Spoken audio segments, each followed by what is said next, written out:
This is Psych Overflow, coming to you from the University of Southern California's Psychology Department. We are your go-to podcast for all things psychology. Welcome, and let's dive in. Okay, so welcome to another episode of Psych Overflow. I'm Armin. I'm a second year in BCS, and I'm joined here with Emily and Adrelys. Do you guys want to introduce yourselves real quick? Sure. I'm Emily Satinsky. I'm a fourth year in the clinical area, and I work with Dr. Sheely. Yeah, and I'm Adrelys Mateo. I am a third year also in the clinical area, and I work with Dr. Sonia Negriff. Great. Yeah, so the reason why that we asked you guys to join is because you both, I guess, recently put forward a commentary is what it is? Yeah. Yeah. So it was a commentary in Nature Review Psychology. It was titled Reshaping the Training Landscape by Addressing Cultural Taxation. And this was also in collaboration with your joint advisor, I think. Yes. Chardy? Charday. Charday. Yeah. Okay, great. Yeah, so it was a really interesting paper that's going to be like the focal point of our podcast, I guess, and our discussion. Definitely opened my eyes up to something that I had noticed but never really put words to. So yeah, would you guys, I guess, and just care to kind of like comment on the inspiration for this and like where this came from? And I don't know, was it from personal experiences or, just things you've observed? Yeah, so the commentary was Dr. Golan was invited to write this commentary, and she reached out to me and Adrelys to work on it with her. And then Adrelys and I met and talked about where we wanted to focus the piece and talked about cultural taxation. I personally haven't experienced it, but I have observed just differences in who's taking on the brunt of the workload within DEI efforts in the department. Yeah. We thought it was a relevant issue that could be generalized to other departments too.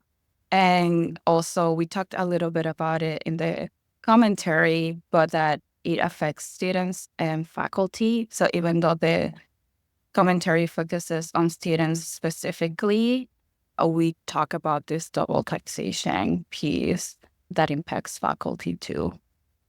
Great. Yeah, thank you. So yeah, before we jump into more questions, would either of you, or I guess both of you, care to like maybe give a summary of the paper, perhaps your takeaways? And also, I guess before we begin, what is cultural taxation?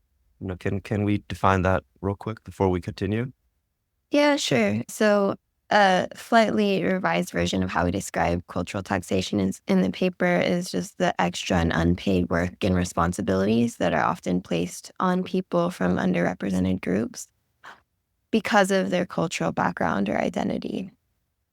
And these exceed the normal level of responsibilities that they undertake being members of the department in general.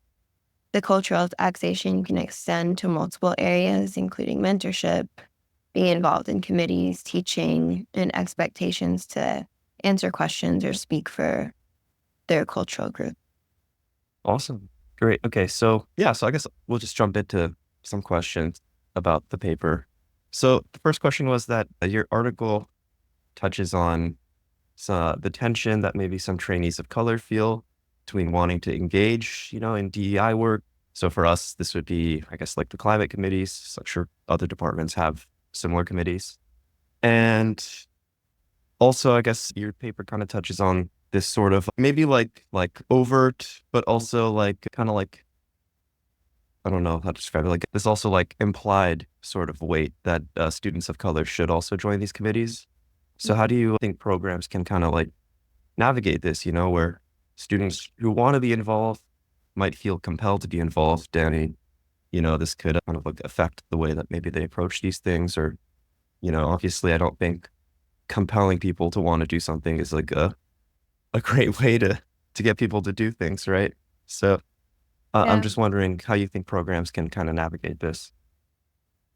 Yeah, that's a really great question and something that Emily and I have been talking about, because a lot of the times, especially for many students of color, like you mentioned, they are compelled to, they want to participate in these initiatives because for themselves or for future students, they want the department to be a good supportive environment. And also at some point, if you're not seeing anybody else be involved, that can be very discouraging. And there's only so much that you can do in isolation and by yourself. And so we think like creating a departmental culture that this is something that we value, that we care about, and that we want to be involved in from the get-go, that would be a really helpful way of communicating to students. We are committed to this, and if at any point you do need to step out, there's somebody else that's gonna step up to do it. When there's no examples of that, it can feel like if I don't do it, then who is going to step up to the plate to work on these issues? So that takes a lot of collaboration and shared responsibility from everybody in the department. Yeah, I completely agree. I think that, we should be encouraging people to want to do this, but not necessarily forcing them, I guess, just because, they might provide I guess, a different background that is valuable, but, again, they should not be feeling like they need to be forced into these things. Right. They shouldn't be the only ones who like, oh, I'm not doing it and nobody else is also doing it. So like if we can have more people stepping up, that would be great. And I think behind that is shifting the culture, as Adrelys said, where you're kind of building like motivation of why this is important and wanting, like making people want to be involved because they recognize the value.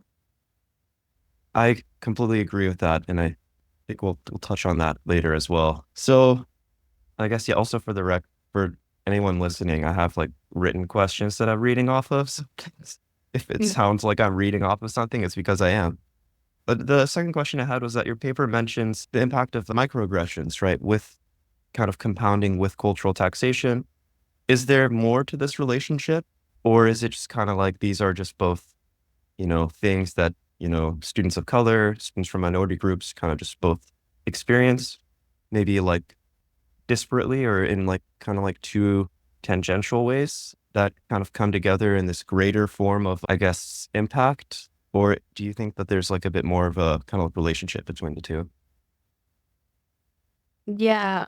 So it just felt like something important to address, because it's not that there's only this cultural taxation happening, but sometimes there are also all of these other experiences of racism that make it even harder to do this work, even if you want to be engaged, right? So if you're actively working towards DEI efforts, trying to change the culture, and then you are personally being microaggressed all the time, that can make it really hard. So you're not seeing any progress. So on that end, you want to continue working against that, try to change it. And on the other hand, you're also being impacted by the microaggression directly, but also at some point culturally taxing yourself because you're working so hard and no observable change, right, is being made. So we just wanted to acknowledge that that might also come into place and add to the cultural taxation piece. Yeah. And I would say on the flip side, also just experiencing those microaggressions, forms of racism or discrimination, those things do negatively impact mental health and well-being. So then if you're asking someone or implicitly expecting someone who's already dealing with all of that to take on this unpaid labor, I just think that's a bad recipe that could lead to added levels of burnout or frustration with the program, or potentially even disengagement from the program or academia. Yeah, 100%. Yeah, I can totally understand how experiencing microaggressions might encourage students to want to change it more.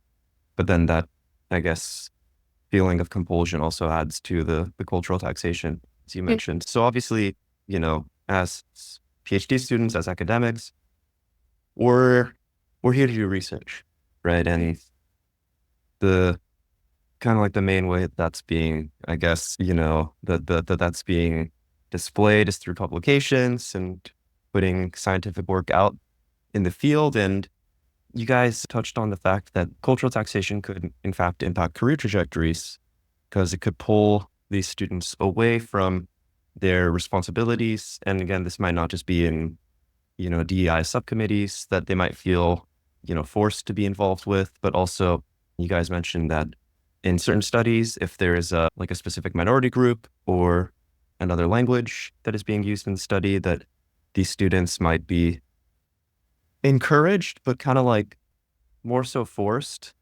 to partake in these studies because they have this perspective or position, or they're more familiar with the language.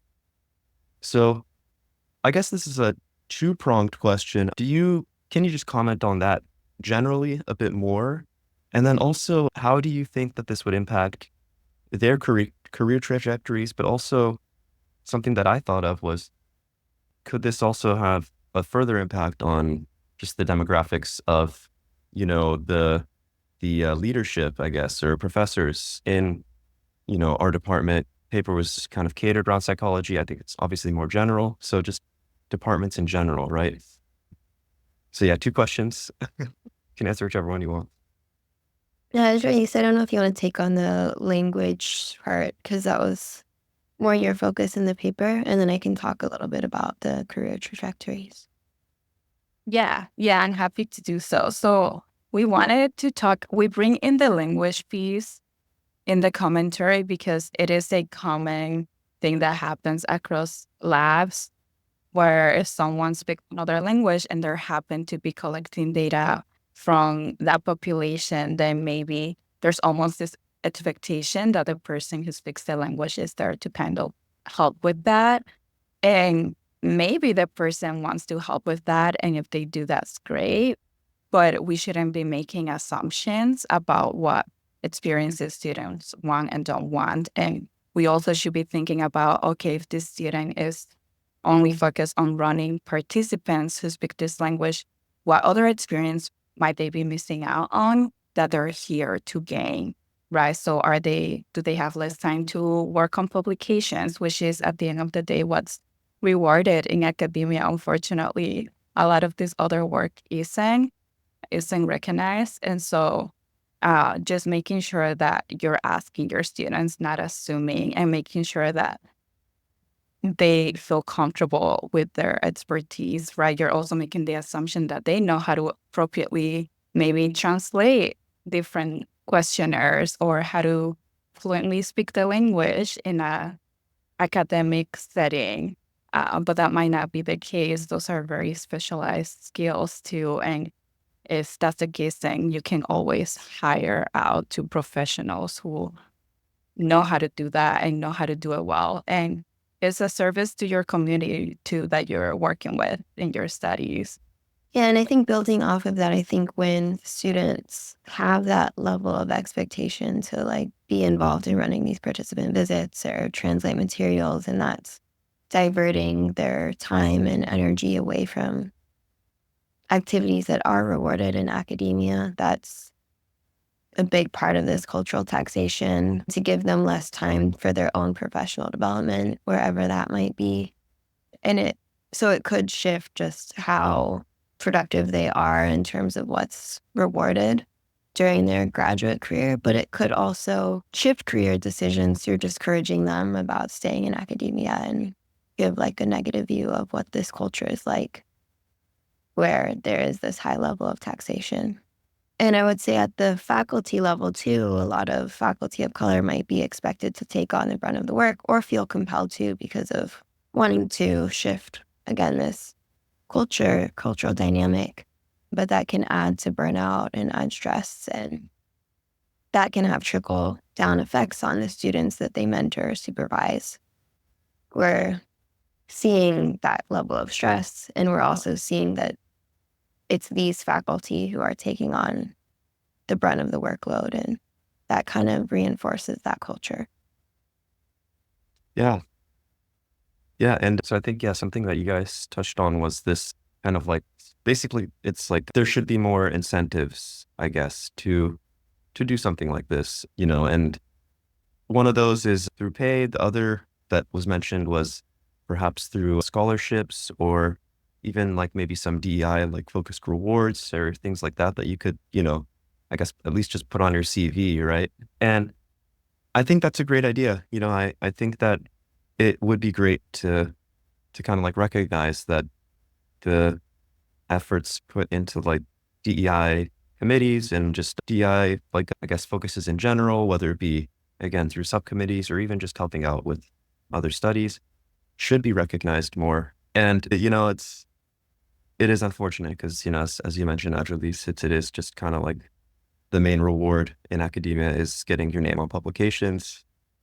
And so I've never personally had much experience with needing to translate things or being involved in studies where there is like a minority group or something that needs to be translated. A lot of my work is just kind of like done in simulation, I guess Yeah. you could say.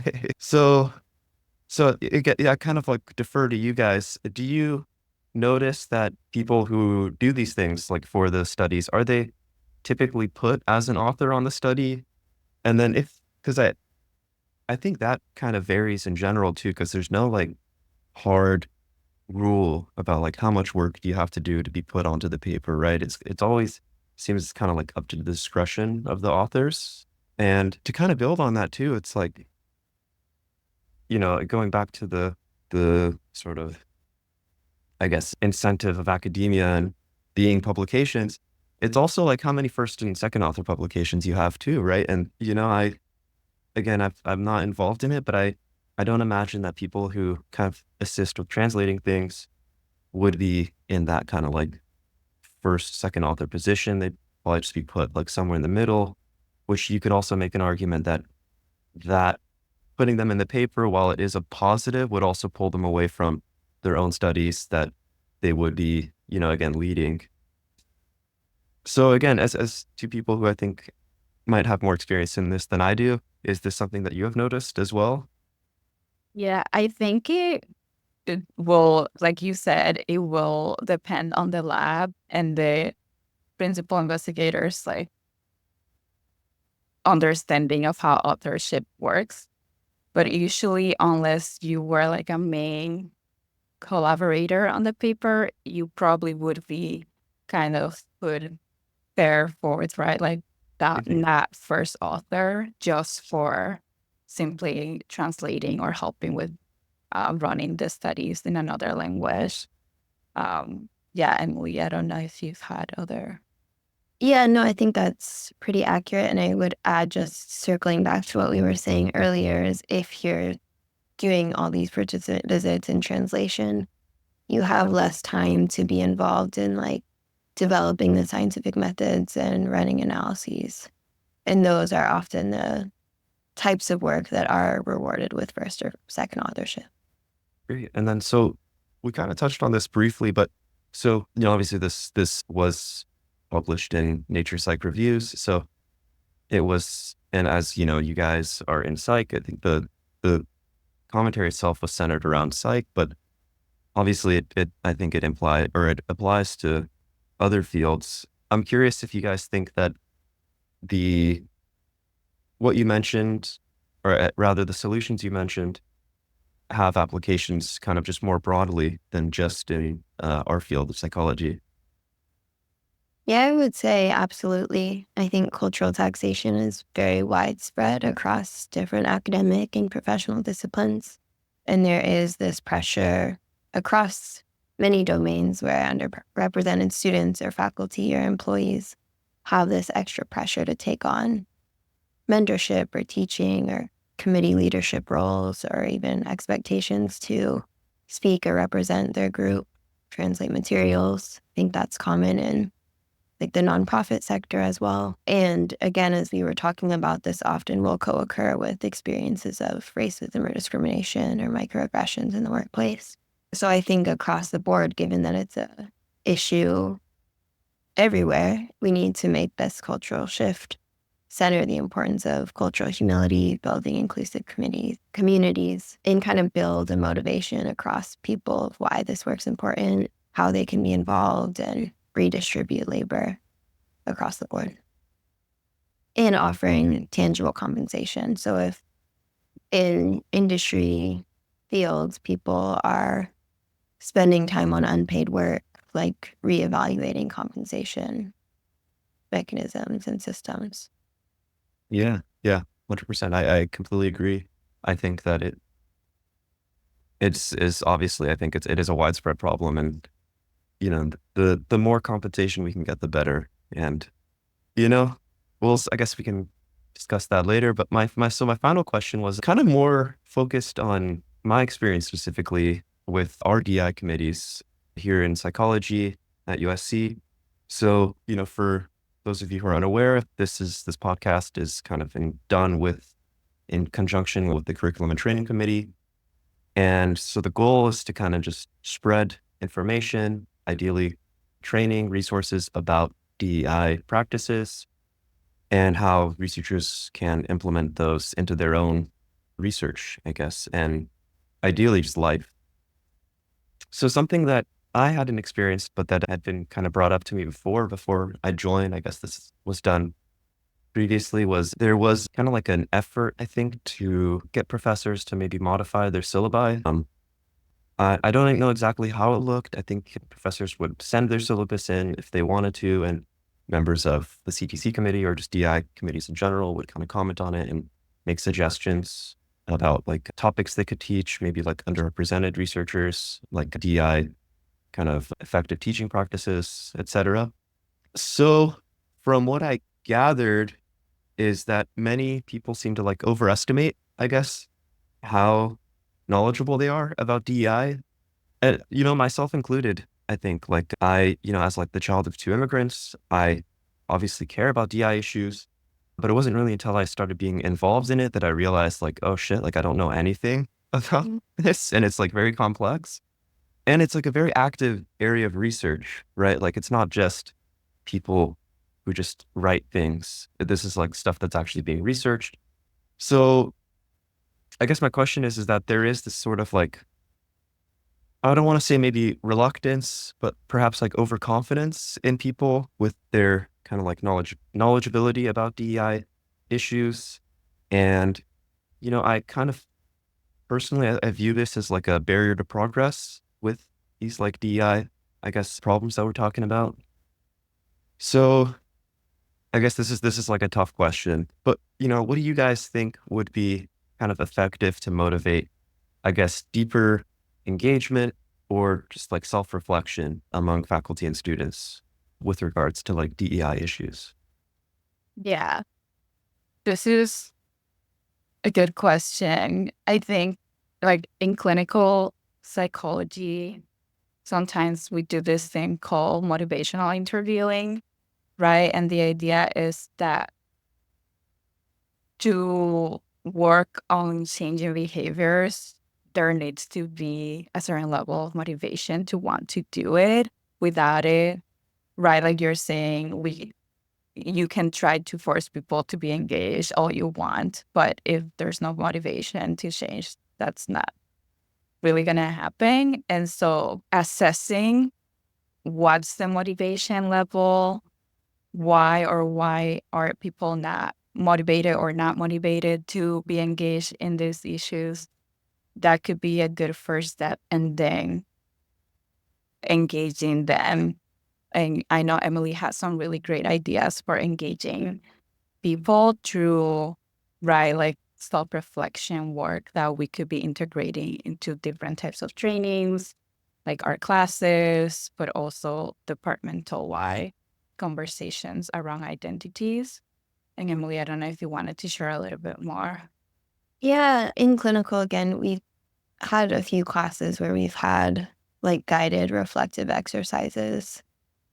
I think some done by Dr. Galan when she was still here, where our whole class would be encouraged to reflect on our identities, what's important to us in like several different areas of life. So race, ethnicity, nativity, language, religion, all of the socioeconomic status, all these areas. And then we shared with one another. And I think something as simple as that just built a lot of understanding of everyone's dealing with different privileges and oppressions and identities, and just building understanding is, I think, often a first step in encouraging all people to reflect on identities. I think with cultural taxation, it's often just people who are facing the taxation or facing these experiences of microaggression that are confronted with needing to reflect on their identities, but encouraging that among everybody can build understanding. And I think to your point earlier, I mean, I think there is sometimes a reluctance among maybe white people or people who aren't from these underrepresented backgrounds that they'll make missteps, or maybe they don't want to do it because they don't want to get it wrong. And and I don't necessarily have an answer to that, but I do think building understanding, building motivation is a good first step. And then I think encouraging it among faculty, like seeing faculty, not just faculty of color leading these discussions, but white faculty, other faculty, can also help shift that culture that we can all talk about it. And it can be like a conversation among everybody and not just this one group of people. Yeah. No, again, it is like almost an unanswerable question, because it is really just like, how do you motivate people, right, to do things? And yeah, I think, you guys touched on it. I think it definitely, to me, it should start with more education and just kind of also, I guess, maybe like, yeah, getting more discourse around it, which I think is what you guys are doing. And I think that that's great. I think, Emily, you touched on this, where people might feel hesitant because they don't want to get it wrong, right? And I think that's a big thing too, because we should I mean, I think it is important to encourage people to make steps. And I guess that all just kind of begins with the discourse, right? Where even if you do something incorrectly, then at least, the department should be enough of a safe space where people can kind of comment on it without there being like, people being defensive or being like pushback on it. And also just kind of like encouraging people to voice concerns that they might have. I think, this isn't something that I have experienced myself, but I know that like I don't think it's necessarily intrinsic to academia. It's kind of just anywhere where there are power dynamics. People just tend to not really speak up about things. And, I think that, this, I guess it should start rather with like these commentary pieces where, you guys mentioned that this is a problem and that we should be addressing it, right? Like this shouldn't just be something that, oh, like it happens, but, and at least we're aware of it. Like, no, it should be something that we should fight to like kind of address as students or as a department. And, I think you guys are making a great first step. So, hopefully in the future, we do see some departmental shifts, I guess, to encourage this more. And yeah, I think like, I don't know, I'm just kind of speculating, but I think, typically also like when things become like almost like forced in some way, and maybe forced is too strong of a word, but when it's like required for people to like, oh, okay, like there is this, DI summit, you have to go. I don't know. There's like this, students are sharing their experiences, maybe anonymously. We'd like for you to read it and comment on it. I think like eventually, at least what I've noticed with myself was when things become, again, like required, I guess, maybe initially there is like a pushback, but then after a while you start to think like, oh yeah, like it just kind of becomes the norm. It's like, yeah, why didn't we do this? So hopefully, yeah, we see something like that, a shift in the near future. So I also kind of just wanted to open up the kind of like the space for you guys to kind of comment on what your takeaways were, maybe important things that I didn't mention or question you on, just anything in general. We could start with you, Adrelys. Is there anything that you think, or I guess rather, what was your main takeaway from the paper? Yeah, from the paper is the need to create a collaborative culture around this work. This is something that affects us all. And so I think committees should reflect, right, what the department looks like. And it's a shared responsibility. And I think related, not something that is explicitly mentioned in the paper, but related to your reflection just now, acknowledging that this is an ongoing process, right? Like there is no like stopping point to cultural humility and kind of improving the culture in departments. This is something that's going to be ongoing that might change as the culture outside of departments change and new students come in. So we don't need to become experts. There's no such thing. So we just need to actually be actively working towards progress, and doing a lot of self-reflection is a good first step. Yeah, and I would say just building on that, reiterating what we've talked about, it's not like a process with an end date, like Adrelys is saying. It's ongoing, and cultural shifts take a very long time. Systemic change takes a very long time. And so the imbalances that we already see are in terms of who's taking on like the lion's share of the work. It's gonna continue, and we'll likely continue to see it for a while. So while that's happening and while we're working on this cultural shift, building in that mechanisms to reward people's time and effort, changing models around formal evaluations for faculty reviews, for student reviews at the end of the year. So those contributions are recognized potentially as highly as some of the other things like grants and papers and presentations. Yeah, I would say that. And again, just like Adrelys just said, also building awareness, building empathy. I think everything always starts with that. Great. Yeah. Yeah. Thank you guys so much. So yeah, thank you. Thank you for both for taking the time to do this. You know, I look forward to seeing in the future if there is more commentaries put out by you two, or, you know, how this commentary specifically affects, you know, the landscape of the department. You know, I got at least 3.5 more years here. So, you know, enough time to see what happens. Been great talking with you both. And thanks for inviting us. Yeah, thank you so much. This is Psych Overflow signing off. Thank you for listening. Be sure to subscribe to our podcast for future episodes, and don't hesitate to reach out to us with your feedback, questions, or topic suggestions.